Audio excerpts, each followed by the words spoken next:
ದಸರಾ ಹಬ್ಬದ ಪ್ರಯುಕ್ತ ಅಕ್ಟೋಬರ್ 14ರಂದು ಕೋಟಿಗೊಬ್ಬ 3 ತೆರೆಗೆ ಅಪ್ಪಳಿಸಲಿದೆ. ನರ್ತಕಿ ಮೈನ್ ಥಿಯೇಟರ್ ಸೇರಿದಂತೆ ರಾಜ್ಯದಾದ್ಯಂತ ತೆರೆ ಕಾಣುವ ಕಿಚ್ಚನ ಚಿತ್ರದ ಮೇಲೆ ಸಾಕಷ್ಟು ನಿರೀಕ್ಷೆಗಳಿವೆ. ಈ ಮಧ್ಯೆ ನಿನ್ನೆ 5 ಗಂಟೆ 4 ನಿಮಿಷಕ್ಕೆ ರಿಲೀಸ್ ಆದ ಟ್ರೈಲರ್ ಬಗ್ಗೆ ಡಿ ಬಾಸ್ ಅಭಿಮಾನಿಗಳು ಏನಂತಾರೆ ಗೊತ್ತಾ?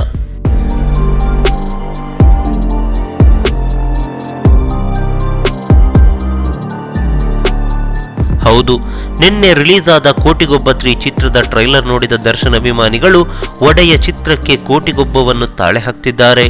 ಒಡೆಯ ಟ್ರೈಲರ್ ರಿಲೀಸ್ ಆದ ಕೇವಲ 47 ಸೆಕೆಂಡಿಗೆ 50,000 ವೀಕ್ಷಕರನ್ನು ಹೊಂದಿತ್ತು. ಆದರೆ ಕೋಟಿಗೊಬ್ಬ 3 ರಿಲೀಸ್ ಆಗಿ 2 ನಿಮಿಷವಾದರೂ ಕೇವಲ 7,200 ವೀಕ್ಷಕರನ್ನಷ್ಟೇ ಹೊಂದಿದೆ. ಸುದೀಪ್ ದರ್ಶನ್ ರೇಂಜಿಗೆ ಬರಬೇಕಂದ್ರೆ ಇನ್ನು 20 ವರ್ಷ ಬೇಕು ಎಂದು ಟ್ರೋಲ್ ಮಾಡಲಾಗ್ತಿದೆ.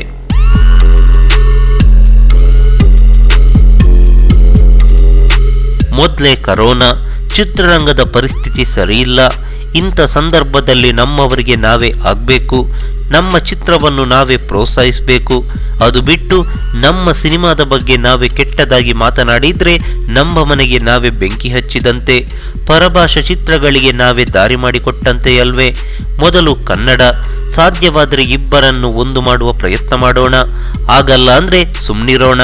ಅದು ಬಿಟ್ಟು ಇಬ್ಬರ ಮಧ್ಯೆ ಮತ್ತಷ್ಟು ಕಂದಕವನ್ನು ಉಂಟಾಗುವಂತೆ ಮಾಡೋದು ತಪ್ಪಲ್ವಾ? ನಮಸ್ಕಾರ.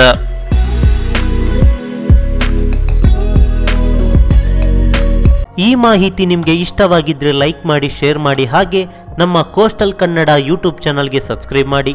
ನಮ್ಮ ಹೆಚ್ಚಿನ ಅಪ್ಡೇಟ್ಸ್ಗಳಿಗಾಗಿ ಕೋಸ್ಟಲ್ ನೆಟ್ವರ್ಕ್ ಇನ್ಸ್ಟಾಗ್ರಾಮ್ ಪೇಜ್ ಹಾಗೆ ಫೇಸ್ಬುಕ್ ಪೇಜ್ಗೆ ವಿಸಿಟ್ ಮಾಡಿ. ಧನ್ಯವಾದಗಳು.